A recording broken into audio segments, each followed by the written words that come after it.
KPIX Plus 44, Cable 12.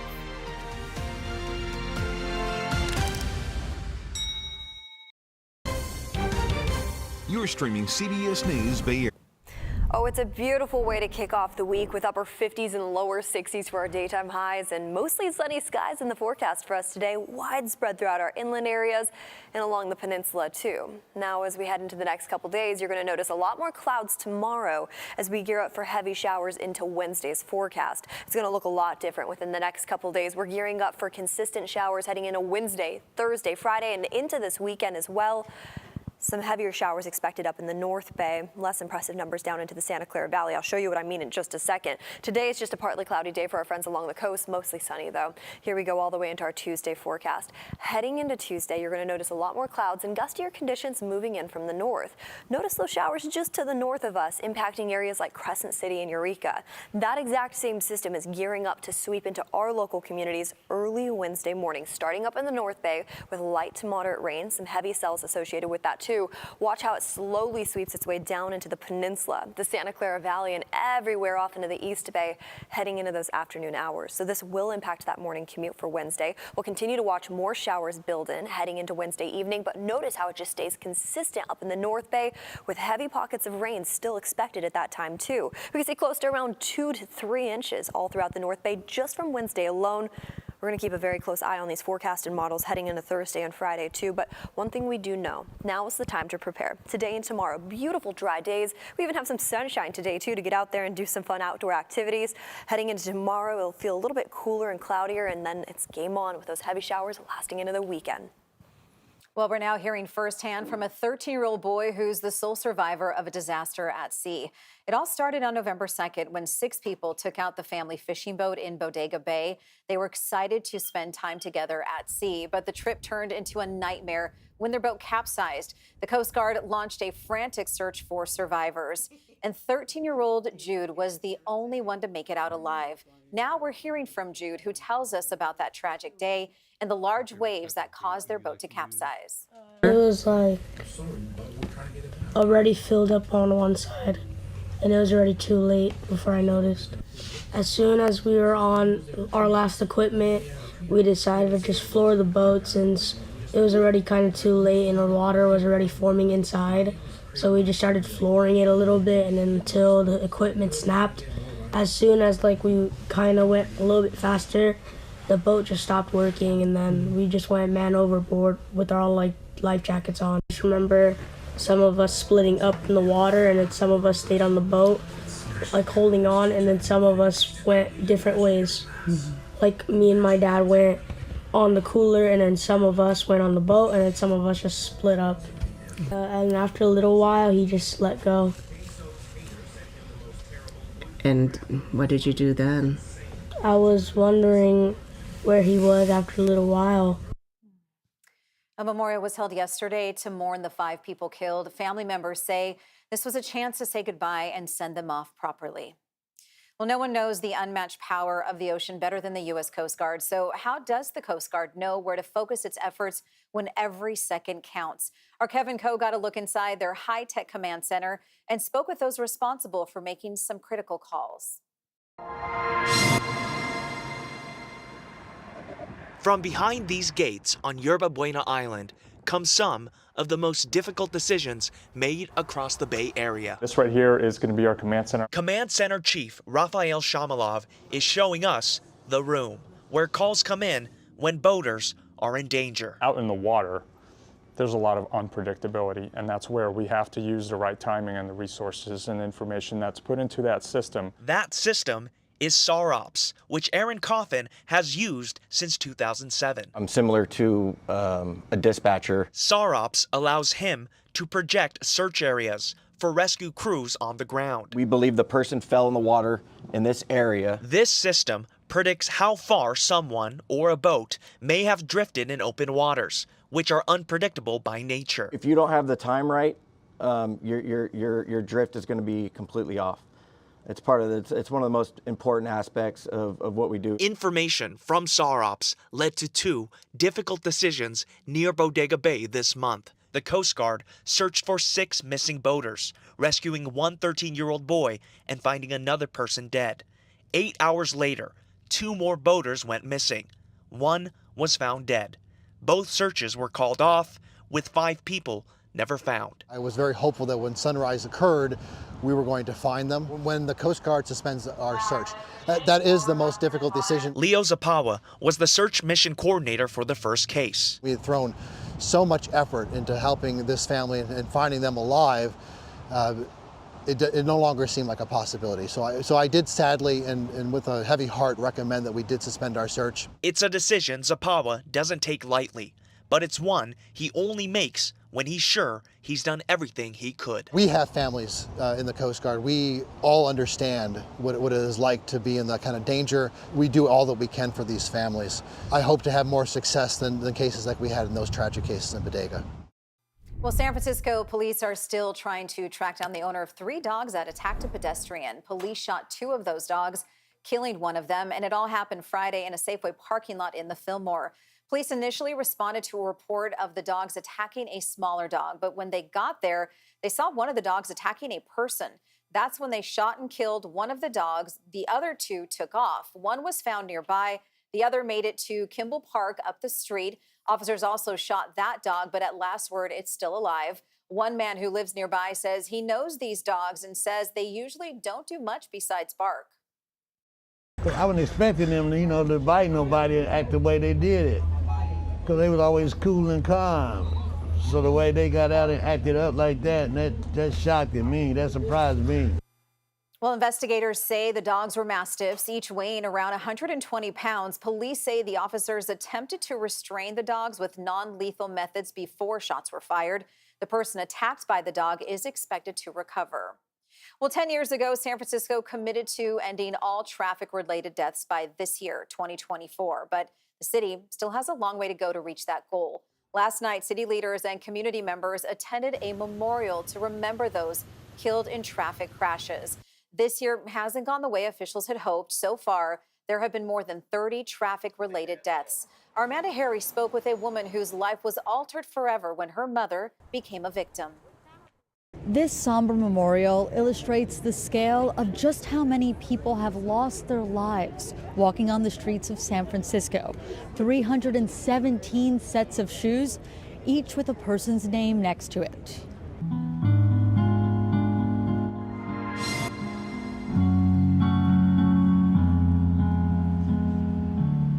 Each of those 317 victims' names were read aloud to remember them on World Day of Remembrance for Traffic Victims, not to mention the countless more seriously injured in traffic accidents. And this is a photo of my mother. Like Jenny Yu's mother. She was walking across the street in the Richmond district when a speeding driver in an SUV made a left turn and hit her. She's nowhere near who she was. Yu's mother is still with us, but her life will never be the same. She survived physically, but she mentally is not the same person. Her body was flung across the other side of the road where she suffered traumatic brain surgery. Now she has major TBI, PTSD. She's suicidal and severely depressed. On average, Walk SF says about 500 people are severely injured in these types of accidents each year. Now Yu says her mother needs around-the-clock care. The accident happened in 2011. The shoes on the steps represent the deaths in the last decade, all coming after Yu's mother's accident and the beginning of her fight for change. Every year it's hard for me to see that so many, not just the lives that were taken away, but the family members and the other multiple layers of lives and what pain they're going through. We started counting when the city passed Vision Zero in 2014. So many beautiful lives cut short. Executive Director of Walk SF, Jody Medeiros, says they call the shoes ghost shoes, painted white, representing every person killed in traffic crashes since city leaders committed to Vision Zero, a preventative approach to end severe and fatal crashes. The legislation calls for slower streets, safer street designs, and outreach to educate people on street safety. But she says as the world changes, it needs to be updated. There's been a lot of learning over the last 10 years, so how do we have a new policy that reflects that learning and is very aggressive and ambitious, because 0 is the right number. Yu adds while legislation helps, it's important for individual drivers to take responsibility and realize they share the streets with others. It's meant for pedestrians, drivers, and bicyclists, but we also have many, many cases that speeding kills.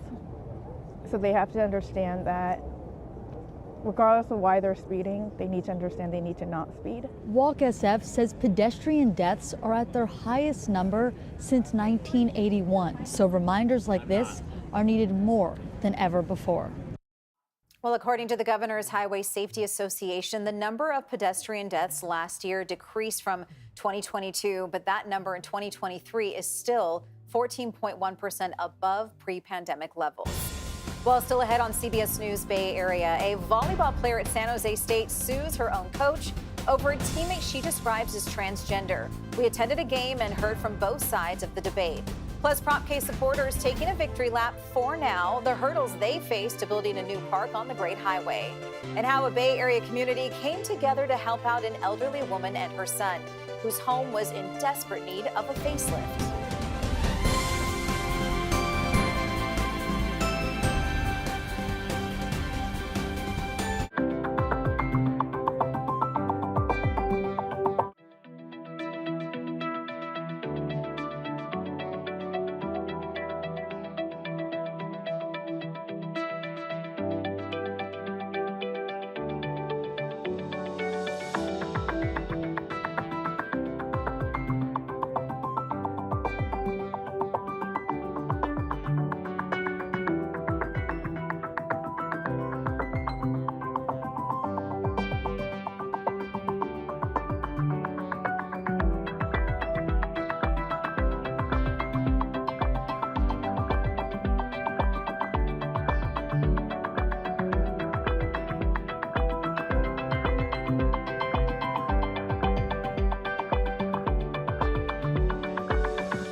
It's a beautiful way to start the week with sunny skies throughout the Bay Area and upper 50s and lower 60s for our daytime highs. Now, those daytime highs aren't going to change that much, but the big weather story for us has to do with the heavy rain that we're receiving as we head into Wednesday morning, Wednesday afternoon, lasting into Thursday and Friday, and of course, diving into our weekend as well. We are gearing up for some heavier showers later this week with some gusty conditions too, especially in those inland areas and up in the North Bay. So enjoy this beautiful, mostly sunny day today. We have rain around the corner. Well, it has been a challenging season for the San Jose State women's volleyball team. A co-captain is now suing her coach in the Mountain West Conference to prevent a transgender teammate from stepping onto the court. Dahlin went to a game and heard from both sides of this controversy.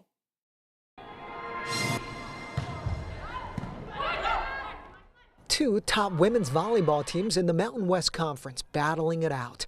Number 2, San Jose State hosting number 1, Colorado State on Saturday. Some in the audience, like this mother and daughter, attending the game for the first time, intrigued by the controversy surrounding a transgender player on the San Jose team.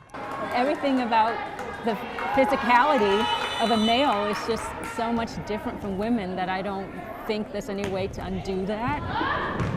I definitely think it's unfair, you know, they have a really high vertical and that's already like a big difference for the rest of us. The daughter plays competitive team volleyball, and they wanted to see if the transgender player has any physical advantages over her peers. For women's volleyball is 8 inches lower than a man's volleyball net. So, you know, you combine the vertical ability of males and the lower net of a women's volleyball net, and it's quite dangerous and very unfair, I think. That's the main argument in the latest lawsuit. In fact, the co-captain on the San Jose State team, number 10, Brooke Slesher, and several others are suing her own coach, Todd Kress, other school officials, and the Mountain West Conference to prevent the transgender teammate from playing in the upcoming conference championship tournament. San Jose State declined to comment on the lawsuit. They did not allow the media to speak to the coach and players on Saturday. Both Slesher and her transgender teammate continue to play on the court, but they have very little interaction outside of game conversations. This thought that a man has just walked on the court to play volleyball and beat up women, and that is just not the case. Helen Carroll is not associated with San Jose State, but previously worked as a coach and athletic director at other colleges. She's been working for years to support transgender student athletes, and Carroll knows the San Jose player. The player suppresses testosterone, has less testosterone than her teammates, takes lots of estrogen, where she has to work out even twice as hard as some of her other teammates to keep muscle mass. Due to safety and privacy concerns, we're not naming the transgender player since she has not come out publicly. Some fellow students say they came to support her. The controversy itself is really sad and demoralizing. Like, we're here as a community to support the team, everybody, including the player involved. The issue has gotten national attention since 4 teams have forfeited games and refused to play against San Jose State. And it adds to the ongoing debate, should trans players be allowed to play in women's sports? This mother says she has a gay brother and supports the LGBTQ community. But for her, this isn't about inclusion. She says it's about fairness and player safety. There's been a few concussions on her team, and I can imagine that it could be very dangerous to have a male spiking the ball down at a female. Well, the Mountain West Conference Championship Tournament will be played in Las Vegas at the end of this month. It's unclear when a judge will rule on the lawsuit. Well, we're getting a clearer picture of who will make up the Board of Supervisors in San Francisco. It appears that progressives will lose their majority, but they did pick up a win over the weekend. Cheyenne Chen has claimed victory over Michael Lai to represent District 11. She is set to replace termed-out Supervisor Asha Safai. If all of the results hold, 5 of the 11 seats on the board would be held by progressives. Well, San Francisco voters have approved a measure to shut down a stretch of the Great Highway to cars, but the fight over the coastal road appears to be far from over. Now, over the weekend, supporters of Prop K turned out for a victory party, but opponents who live near the highway showed up as well, saying their interests are not being represented. Some are even considering a recall against their city supervisor. Wilson Walker was out on the Great Highway where both sides faced off in person.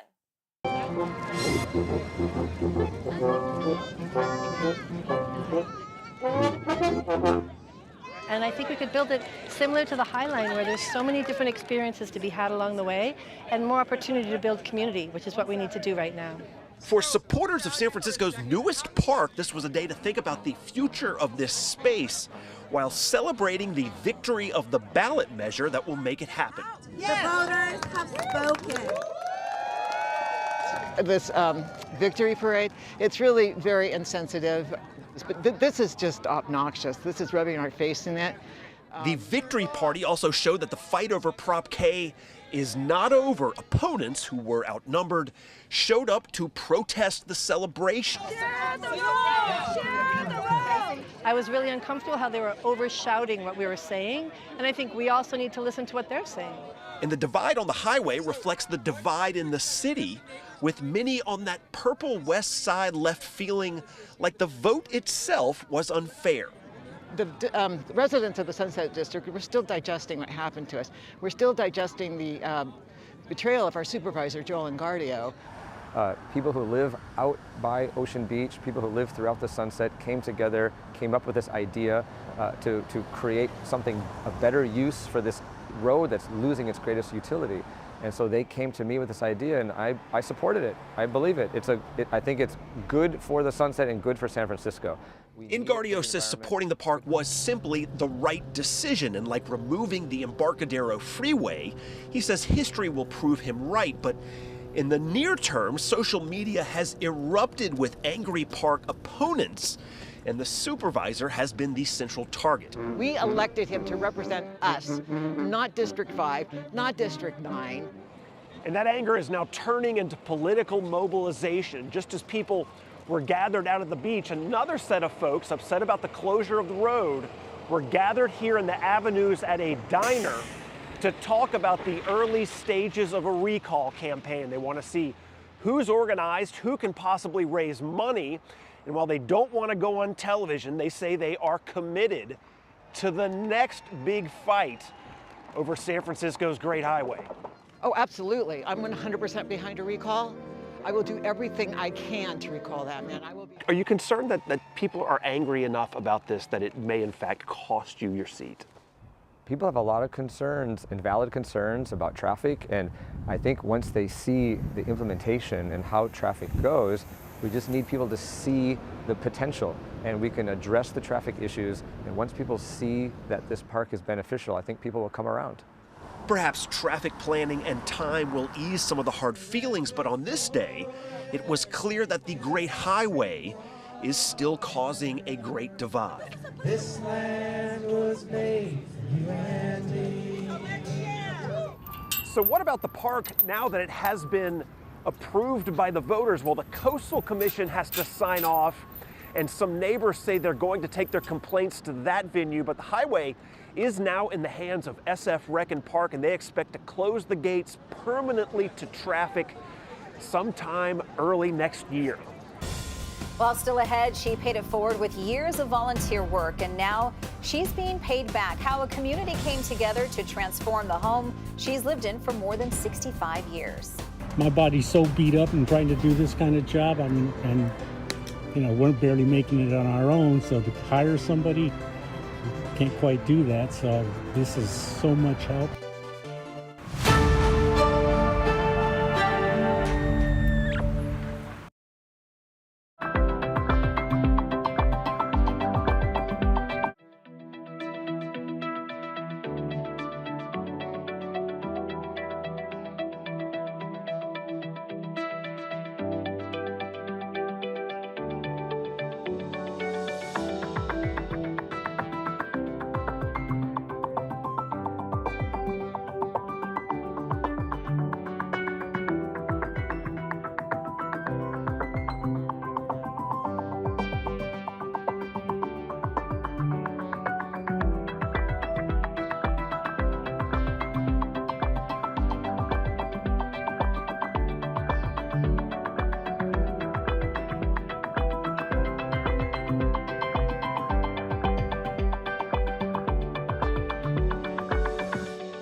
tomorrow too. Tomorrow's going to be a little bit cloudier, of course, but it's not until Wednesday where we see day after day after day of rain.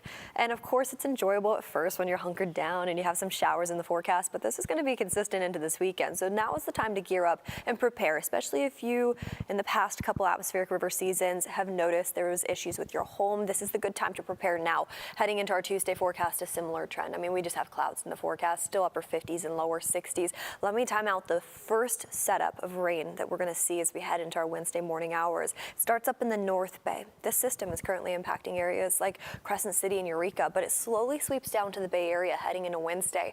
With light to moderate rain in the forecast, we could even see some heavier cells too. You'll notice that in that red color heading into the afternoon hours on Wednesday. This will become widespread throughout the Bay Area, and we'll see more of it as we head into this weekend. Well, San Francisco Scouts of America helping feed people in need this holiday season, collecting nearly 28,000 pounds of non-perishable food items over the weekend for the SF Marin Food Bank. We spoke to the troop scout leader who says the food drive is as much for the scouts as it is for the hungry. What is food insecurity and what that means? It's just a great program to give them appreciation for other people being in need and contributing back to the community. Well, according to the Scouts of America, 1 in 5 Californians struggle with food shortages. Well, in San Jose, a woman who has done so much for her community is now on the receiving end of generosity. Len Ramirez reports she's getting a house makeover thanks to her years of volunteer work.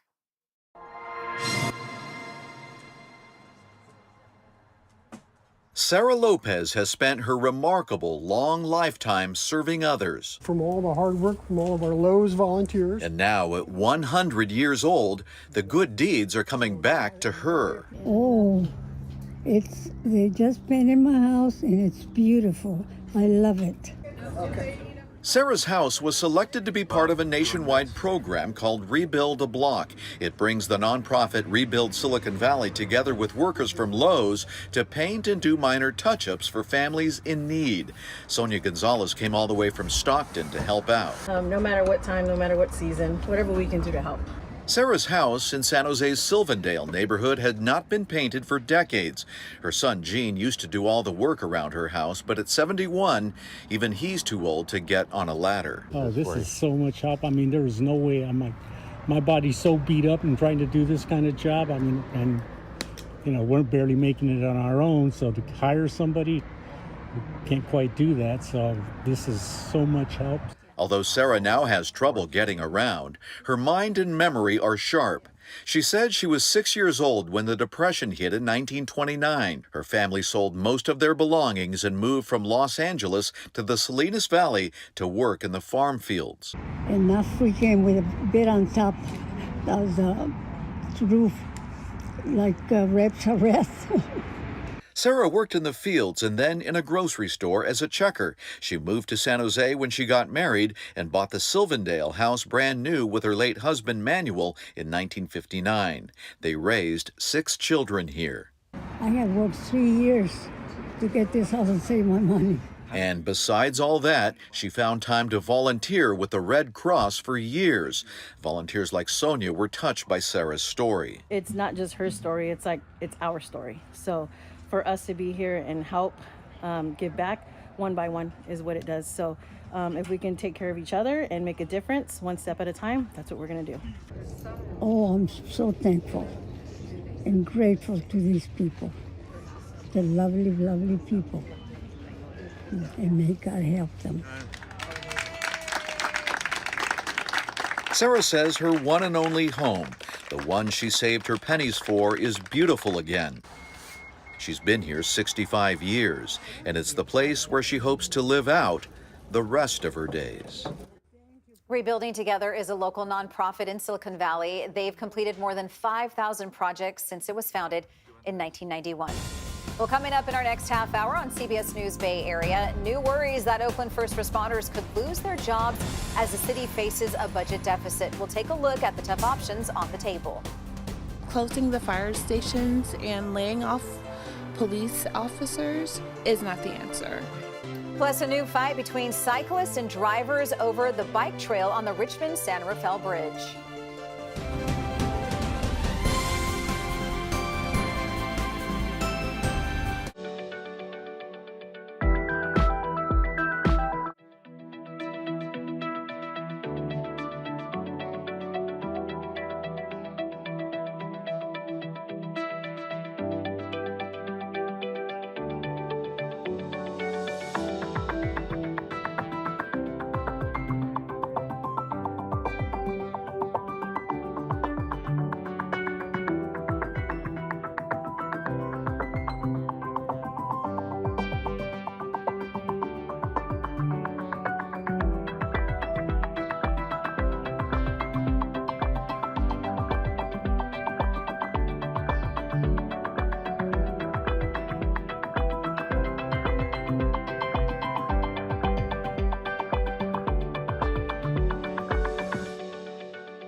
Anna Franco, and this is The Minute. In the race for the next mayor of Berkeley, new results show Adema Ishii is in the lead over City Councilwoman Sophie Hahn. That's according to the latest ranked choice vote count. The current margin is slightly more than 1,000 votes. The next update is expected on Wednesday. The first confirmed case of a severe Mpox strain in the United States has been detected in San Mateo County. The CDC says the victim recently traveled to Eastern Africa, where there is an ongoing outbreak. The patient is currently isolating at home. And today, a mask mandate is back in effect for healthcare workers in Sonoma County. It requires employees to wear a mask when they're in patient care areas. The order coincides with the start of respiratory virus season that runs through April of next year. The Bay Area's only primetime newscast at 8 and 9 p.m. on PIX Plus 44, Cable 12.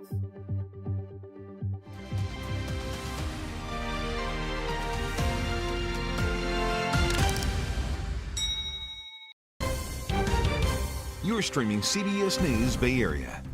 Oh, it's a beautiful way to kick off the week with upper 50s and lower 60s for our daytime highs and mostly sunny skies in the forecast for us today, widespread throughout our inland areas and along the peninsula too. Now, as we head into the next couple days, you're going to notice a lot more clouds tomorrow as we gear up for heavy showers into Wednesday's forecast. It's going to look a lot different within the next couple days. We're gearing up for consistent showers heading into Wednesday, Thursday, Friday, and into this weekend as well. Some heavier showers expected up in the North Bay. Less impressive numbers down into the Santa Clara Valley. I'll show you what I mean in just a second. Today is just a partly cloudy day for our friends along the coast, mostly sunny though. Here we go all the way into our Tuesday forecast. Heading into Tuesday, you're going to notice a lot more clouds and gustier conditions moving in from the north. Notice those showers just to the north of us, impacting areas like Crescent City and Eureka. That exact same system is gearing up to sweep into our local communities early Wednesday morning, starting up in the North Bay with light to moderate rain, some heavy cells associated with that too. Watch how it slowly sweeps its way down into the peninsula, the Santa Clara Valley, and everywhere off into the East Bay heading into those afternoon hours. So this will impact that morning commute for Wednesday. We'll continue to watch more showers build in heading into Wednesday evening, but notice how it just stays consistent up in the North Bay with heavy pockets of rain still expected at that time too. We can see close to around 2 to 3 inches all throughout the North Bay just from Wednesday alone. We're going to keep a very close eye on these forecasted models heading into Thursday and Friday too. But one thing we do know, now is the time to prepare. Today and tomorrow, beautiful dry days. We even have some sunshine today too to get out there and do some fun outdoor activities. Heading into tomorrow, it'll feel a little bit cooler and cloudier, and then it's game on with those heavy showers lasting into the weekend. Well, the city of Oakland is looking to make some severe cuts to balance its budget. This morning, city workers gathered in front of Oakland City Hall with signs in hand warning of potential cuts to critical services. This comes just days after the finance department sounded the alarm, saying balance the budget now or declare a fiscal emergency. Well, officials say any reductions will have to be done soon and could mean laying off police officers and browning out fire stations. Dahlin reports on the options on the table. Oakland is facing a deficit of $93 million for this fiscal year alone. Since public safety takes up a majority of the budget, experts say any kind of cut will likely involve police and fire. Much like an emergency, Oakland's finance department calling for urgent solutions to close the deficit. The city admits it's already spending money from its emergency reserves. To cut already shortened police department makes absolutely no sense. And to cut the fire department means absolutely no sense. Tahira Hodge worries about possible cuts to police and fire. She and her family evacuated from their home last month in the Keller fire. She credits the fire department for saving her neighborhood. I looked out and I saw all the smoke and there was some fire in the trees, and I was like, oh my gosh. In a contingency budget plan released in June, the city talked about reducing the police force down to around 600 officers. Right now, the city has roughly 670 officers. Oakland had 613 officers back in 2013, so 600 would make it the smallest force in years. The contingency plan would also brown out a handful of fire stations, freeze positions across city departments, and reduce hours at rec centers, libraries, and senior centers. My priority is public safety and a clean city. I need the police and the fire department to respond. Councilman Noel Gallo and others have warned Mayor Sheng Tao and her allies about this financial mess back in June. The current budget depends on selling the Coliseum, but the city has not received money from the deal. At the end of the day, we're going to have to negotiate with the unions. You know, we got to make some reductions. We may have to lay some people off. He says cuts alone won't be enough. They need concessions from the unions. Crime numbers were down, and so that restores positivity for people to want to come and shop in Oakland, do business in Oakland.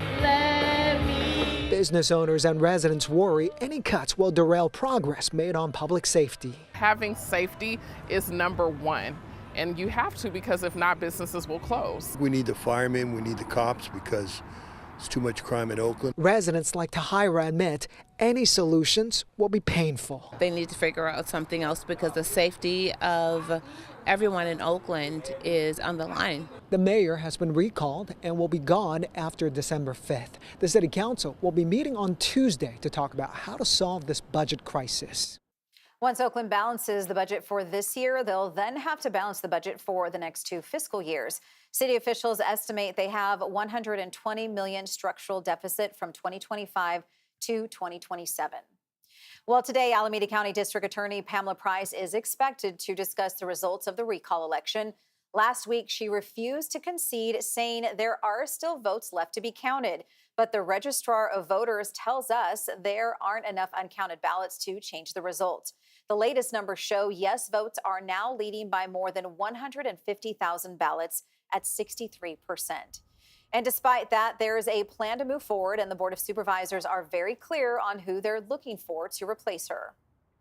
We're looking for somebody who can manage and run the district attorney's office. You know, it's a $100+ million budget. We're looking for someone who can work with all of the stakeholders, be they victims, be they prosecutors, be they regular staff, work with law enforcement, work with the broader community.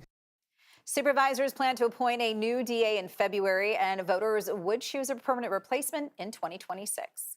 Well, the Sonoma Marin Rail Transit System will temporarily suspend service in anticipation of a new station opening. It's happening the weekend of December 14th and 15th to make time for system tests before the new Petaluma North Station opens up. All rail lines will be out of service during that time. No bus lines will be offered as replacements, so alternate forms of transportation will be required.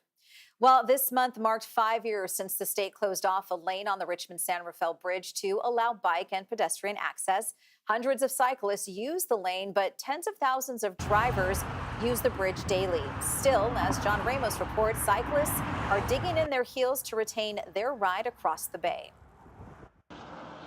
This is the bike lane on the Richmond-San Rafael Bridge, and on most workdays, it looks like this, almost completely deserted. So the state is looking at making some changes, and on this day, the cycling community gathered to make their case for keeping it open 24/7.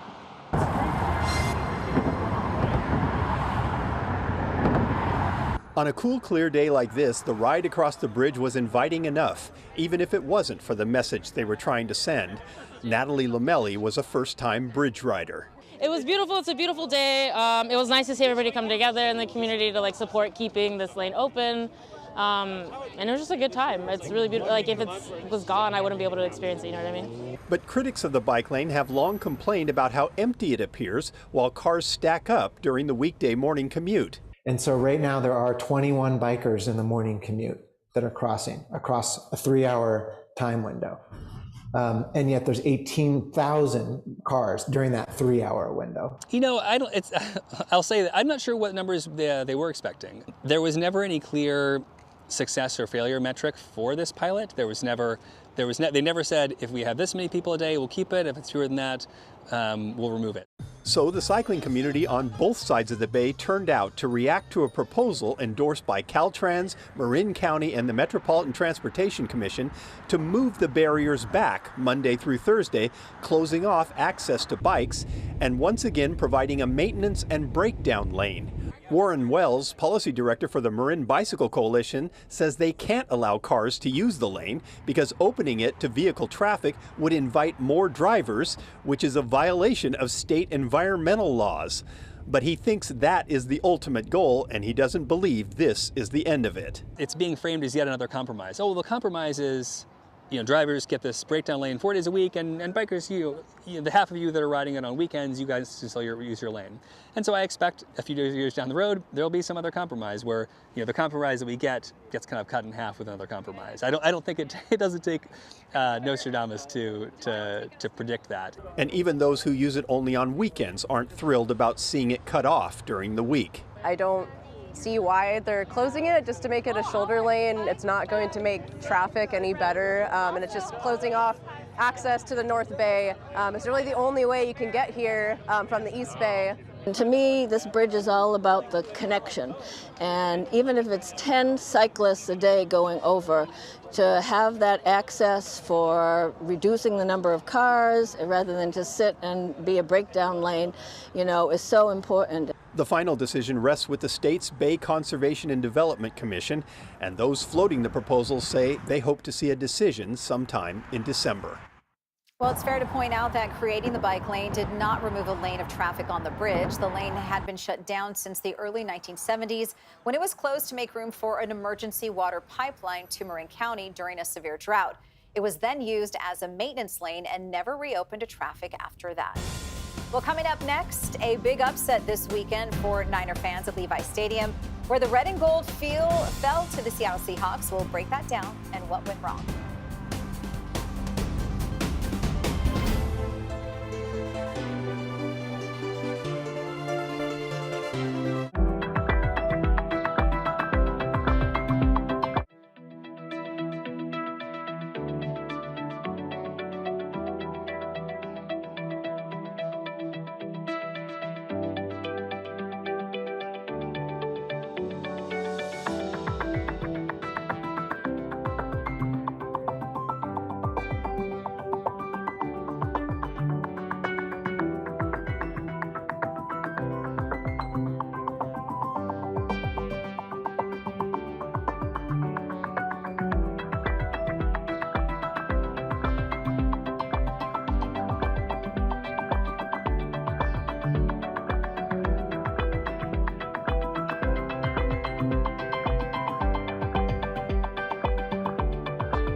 Way to start the week with sunny skies throughout the Bay Area and upper 50s and lower 60s for our daytime highs. Now those daytime highs aren't going to change that much, but the big weather story for us has to do with the heavy rain that we're receiving as we head into Wednesday morning, Wednesday afternoon, lasting into Thursday and Friday, and of course diving into our weekend as well. We are gearing up for some heavier showers later this week with some gusty conditions too, especially in those inland areas and up in the North Bay. So enjoy this beautiful, mostly sunny day today. We have rain around the corner. Well, the 49ers let another winnable game slip away yesterday, and now they sit in last place in the NFC West. Matt Lively has more from Levi Stadium. This is the Audi Red and Gold Report. For as silent as Levi Stadium sounds, hours after the game has ended, it still isn't as silent as it was when Geno Smith rushed in the go-ahead touchdown with just seconds remaining. We should have had that game in the bag. We just got to strain and finish. It's just infuriating. Would you agree with that word, or yeah, other words you could use? It's good word. In a season full of disappointments, Sunday's shortcoming still comes as a shock to 49ers fans, failing to win a 7th straight against Seattle. We had plenty of opportunities to win that game, take it over, and we failed at it. That's just what we've shown this year. So I guess until we stop doing that, then that's what we are. In the schedule in general, as tough as it gets. 5 of their 7 remaining games come against opponents who are 500 or better. Obviously, we put our backs against the wall, so we got to come out swinging. One thing about this team I believe in is we respond to pressure. So I feel like we're going to come out and we're going to get the job done. For the Red and Gold Report, I'm Matt Lively. Well, fans of table tennis converged on the Alameda County Fairgrounds in Pleasanton over the weekend to see the world's first professional league in action. Major League Table Tennis is now in its 2nd season. The tournament featured teams from Chicago, Portland, and the Carolinas, as well as a local squad, the Bay Area Blasters. These athletes are jumping all over the place. They are in incredible shape. The ball is moving so fast. Their reaction times are faster than any other sport. They've got 9 feet to figure out what's on that ball, what speed, what spin, so that they can counterattack. So these guys are really good. Well, the league currently has 8 teams and is hoping to expand. Major League Table Tennis will return to the Bay Area on January 10th. Well, coming up, a community on Richardson Bay is being pushed out by seagrass. Why this plant is critical to the environment.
Nice day for us today and tomorrow too. Tomorrow's going to be a little bit cloudier, of course, but it's not until Wednesday where we see day after day after day of rain.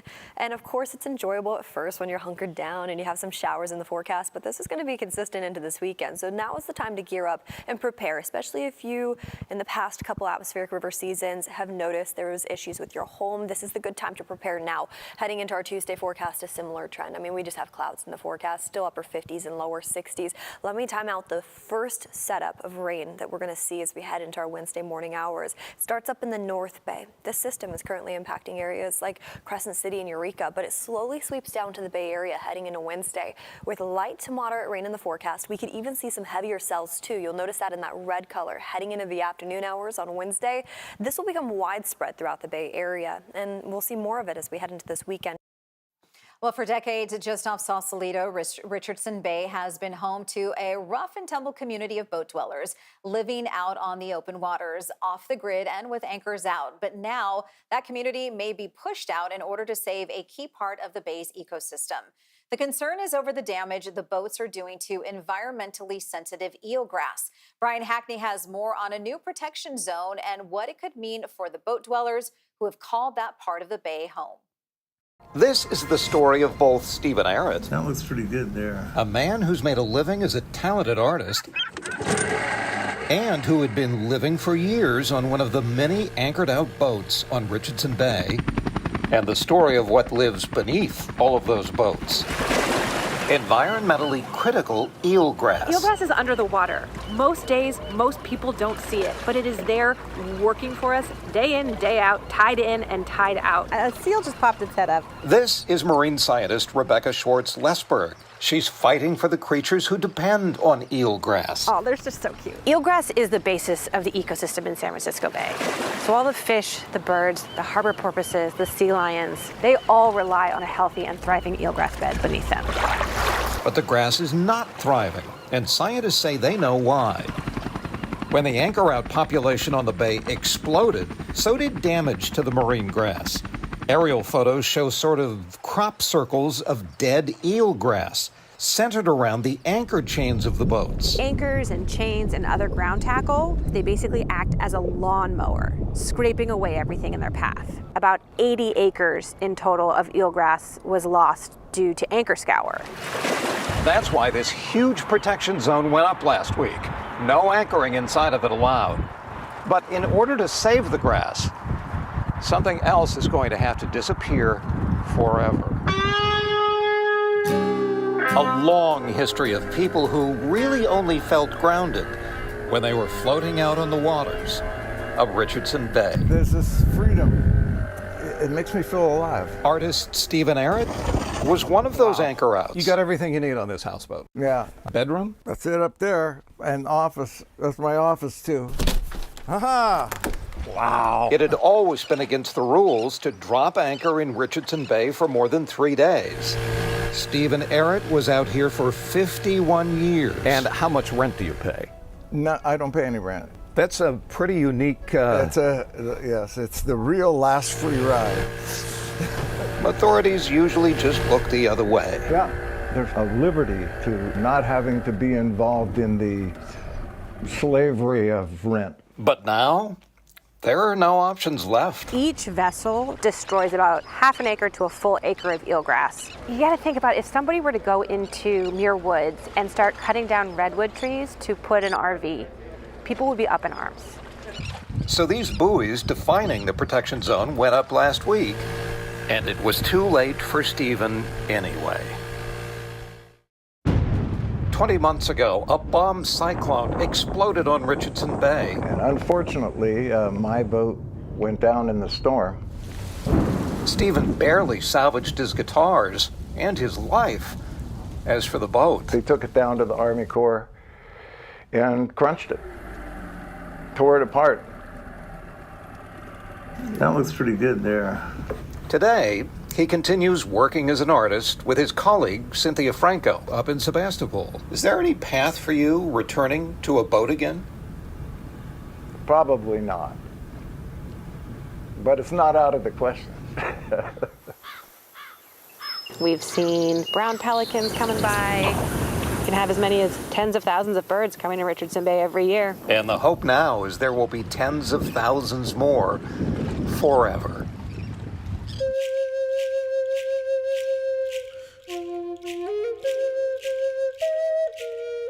Well, November is Native American Heritage Month, and we're bringing you stories from Native communities, including an Indigenous culture that celebrates gender diversity. Tonight, we'll introduce you to the Musha. They are Zapotec people who view themselves as neither man nor woman, but instead a distinct third gender. Our Jose Martinez introduces us to the Musha, their movement, and how they're making a difference. His report airs tonight at 5. Well, thanks for streaming CBS News Bay Area. I'm Gianna Franco. We'll be right back with your First Alert forecast and a look at your top stories.